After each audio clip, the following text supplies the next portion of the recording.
Welcome students, निखर here from Fatima teachers training college Ranchi.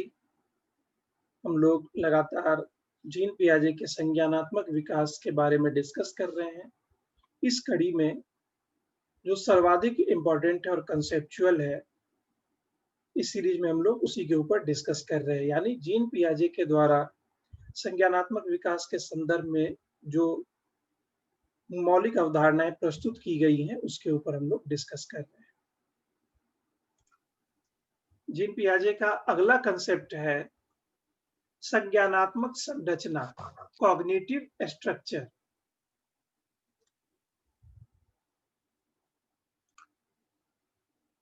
इसका मतलब होता है मानसिक संगठन या मानसिक क्षमता। मानसिक संगठन या मानसिक क्षमता। तो संज्ञानात्मक संरचना जो है वो हर उम्र में अलग अलग होती है। संज्ञानात्मक संरचना हर उम्र में अलग अलग होती है।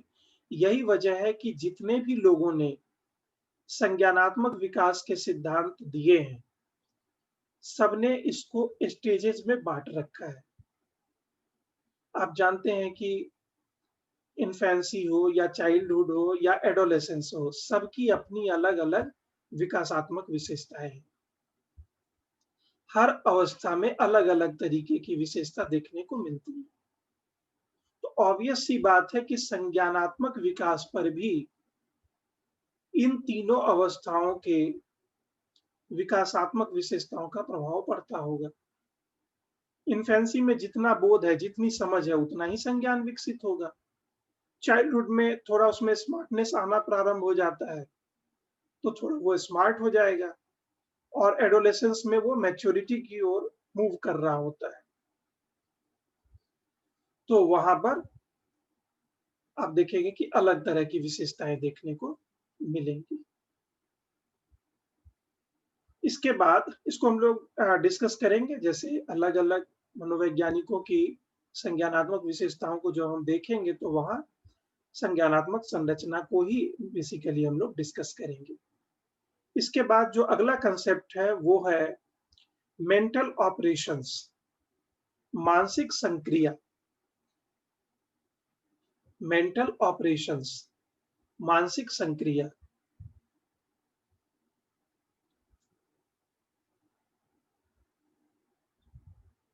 यहाँ पर मानसिक संक्रिया जो शब्द है, मेंटल ऑपरेशंस, इसका मतलब होता है कि ये इसका अर्थ नहीं मैं कह रहा हूँ, इसको मैं ये बताने की कोशिश कर रहा हूँ कि मानसिक संक्रिया की अवधारणा से हमारा मतलब है चिंतन का एक प्रमुख साधन। चिंतन का प्रमुख साधन यही है मानसिक संक्रिया। थॉट्स कैसे आता है माइंड में?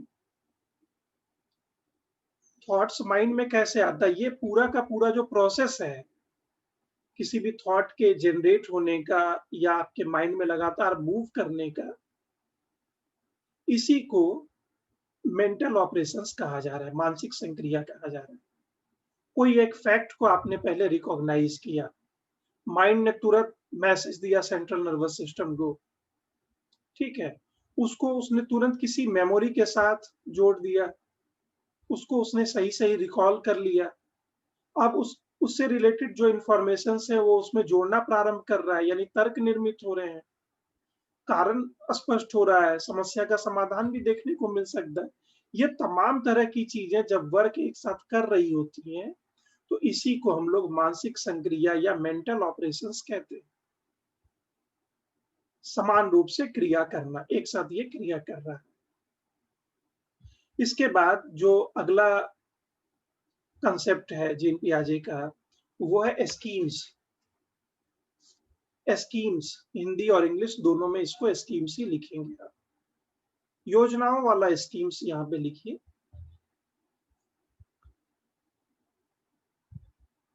तो स्कीम्स जो है वो चिंतन की मूल आधारशिला है।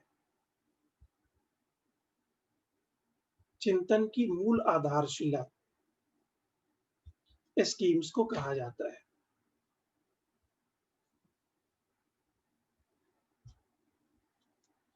यानी फंडामेंटल्स ऑफ थिंकिंग, सोच का या फिर आपके चिंतन का ये आधार है। देखिए, वातावरण में जितनी भी प्रकार की सूचनाएं मौजूद हैं, उन सभी को व्यक्ति अपने स्कीम्स के अनुसार संगठित कर लेता है, ऑर्गेनाइज कर लेता है और स्कीमा निर्मित करके उसको जनरलाइज कर देता है, सामान्य कर देता है। यही सीधा सीधा प्रोसेस अपनाया जाता है। तो यहाँ स्कीम्स को इसीलिए जानना जरूरी है क्योंकि स्कीम्स का जनरलाइजेशन ही स्कीमा कहला रहा है। अगर आप और व्यवस्थित क्रम में इसको समझने का प्रयास करें, जैसे अपने लास्ट सेशन में हमने देखा कि स्कीमा क्या होता है, ठीक है। अब हम लोग एडवांस लेवल पे आ चुके हैं, तो हम कह सकते हैं कि स्कीम्स का जनरलाइजेशन ही स्कीमा कहलाता है। स्कीम्स का सामान्यीकरण स्कीमा कहलाता है। स्कीमा समझ में आ गया, स्कीम को थोड़ा समझना जरूरी है। यहाँ पर कहा जा रहा है कि वातावरण में तमाम तरह की सूचनाएं फैली हुई हैं और उन सूचनाओं को जब व्यक्ति संगठित करता है तो उसी को स्कीम कहा जा रहा है, स्कीम्स। यानी वातावरण में बिखरी हुई सूचनाओं को संगठित करना ही स्कीम्स कहलाता है। और जीन पियाजे के जो कंसेप्ट है उसमें लास्ट कंसेप्ट है डिसेंटरिंग का, डिसेंटरिंग, विकेंद्रन।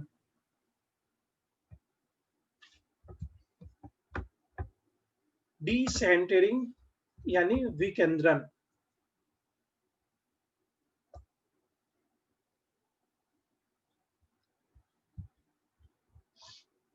सर एक बार और रिपीट कर दीजिए ना। हाँ, डिसेंटरिंग, सेंटरिंग के आगे आपने डी लगा दिया, डिसेंटरिंग।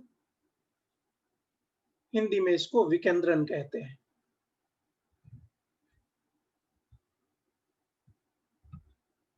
तो देखिए, जैसे जैसे कोई बच्चा बड़ा होता रहता है तो उसकी चिंतन प्रक्रिया आत्म केंद्रित से वस्तुनिष्ठ या वास्तविक हो जाती है। आप जानते हैं, आपने टेस्ट में बनाया भी है कि इन्फेंसी का जो समय होता है वो आत्म केंद्रित होता है। वहां पर जो बच्चे होते हैं वो इंट्रोवर्ट होते हैं। पहली बार वो रियल लाइफ में प्रवेश करते हैं चाइल्डहुड के दौरान, ठीक है। तो बच्चा जैसे जैसे बड़ा होता है वो आत्म केंद्रित से वस्तुनिष्ठ हो जाता है, ठीक है, या वास्तविक हो जाता है। इसी प्रक्रिया को विकेंद्रन कहते हैं। आत्मनिष्ठ से वस्तुनिष्ठ होना, आत्मनिष्ठ से वास्तविक की ओर मूव करना, यही है विकेंद्रन। तो चिंतन की प्रक्रिया भी विकासात्मक चरणों से होकर के गुजरती है। इसमें शुरुआती दौर में, चूंकि सबसे पहला फेज जो है वो इन्फेंसी का है, इन्फेंसी इंट्रोवर्ट वाला होता है या सेल्फ सेंटर्ड होता है, आत्म केंद्रित होता है। तो उस समय उसके संज्ञानात्मक विकास में ये चीजें देखने को मिलती हैं। तो उसके सभी प्रकार के विचार सिर्फ और सिर्फ उसी के साथ संबंधित होते हैं। जो भी बालक है वो पूरा का पूरा अपने अपने को ही केंद्र में रख करके सोचता है, अपने को केंद्र में रख करके ही व्यवहार निर्मित करता है। लेकिन जब वो चाइल्डहुड में प्रवेश करता है तो वो वास्तविक जीवन की ओर आता है। आत्म केंद्रित से वो बहिर केंद्रित हो जाता है, एक्सट्रोवर्ट होने का प्रयास करता है, लोगों के साथ जुड़ता है। इसको आप ऐसे कह सकते हैं कि जैसे जैसे उसका सामाजिक विकास होता है वो एक्सट्रोवर्ट होता चला जाता है। तो इंट्रोवर्ट से एक्सट्रोवर्ट होने की प्रक्रिया विकेंद्रन है। आत्म केंद्रित होने से या कल्पना केंद्रित होने से वास्तविकता की ओर मूव करने की प्रक्रिया विकेंद्रन या डिसेंटरिंग कहलाती है। ठीक है, तो ये पिछले सेशन के 3 जो कंसेप्ट्स हैं वो, और इस सेशन के कंसेप्ट्स, टोटल 7 कंसेप्ट्स को हमने अभी देखा है। संज्ञानात्मक विकास में इन 7 चरणों का काफी महत्वपूर्ण योगदान है, 7 अवधारणाओं का महत्वपूर्ण योगदान है। हमारी जितनी भी मानसिक प्रक्रियाएं हैं, कलेक्टिवली जब वर्क करती हैं तो तमाम तरह के थॉट हमारे माइंड में जनरेट करती हैं। ठीक है, इन थॉट के वजह से कई बार हमारे इमोशंस भी प्रभावित हो जाते हैं। अब मान लेते हैं कि हमें एक ऐसा थॉट आ गया जो किसी दुख भरी घटना के साथ जुड़ा हुआ है, कोई ऐसा एक्सीडेंट हमारे साथ हुआ हो, उससे जुड़ा हुआ कोई थॉट माइंड में आ गया। मेमोरी वर्क कर रहा है, रिकॉल सिस्टम वहां पे वर्क कर रहा है, तमाम तरह की चीजें वर्क कर रही हैं, तो हम तुरंत ही दुख के साथ, अवसाद के साथ भर जाते हैं। पूरा मूड जो है वो खराब हो जाता है, क्योंकि हमने इनविटेशन दे दिया उस निगेटिव हार्मोन्स को सेक्रेट होने का। तो वो निगेटिव मूड को क्रिएट करने वाले जो हार्मोन्स है वो सेक्रेशन प्रारंभ कर देते हैं, और ज्यादा उस दलदल में हम फंसते चले जाते हैं। बात समझ में आ रही है? ये तो एग्जाम्पल के तौर पर मैं आपको बता रहा हूं, लेकिन वास्तव में इसका प्रभाव यह है कि विचार की जो हमारी प्रक्रिया है वो हमारे व्यवहार तक पर अपना असर डालती है। जिस व्यक्ति ने अनाप शनाप कुछ सोच करके अपने मूड को खराब कर लिया हो, वो व्यक्ति उस समय में अगर कोई काम करेगा तो क्या आप उससे अच्छे काम की उम्मीद कर सकते हैं? या उसमें जितनी पोटेंशियल है उतने काम करने की उम्मीद आप कर सकते हैं? नहीं कर सकते। तो इसका मतलब है कि संज्ञान में जो कुछ भी चल रहा है, संज्ञानात्मक स्तर पर जो कुछ भी चल रहा है, उसका प्रभाव संवेगों पर और साथ-साथ समस्त शारीरिक प्रक्रियाओं पर पड़ता है। मनरेगा वाला सर जानते हो? चलिए ठीक है, तो आज का सेशन हमारा यहीं समाप्त होने वाला है। तो जो कुछ भी आपका प्रश्न होगा, जहां पर भी कंफ्यूजन होगा, उसको नोट करके रखिएगा।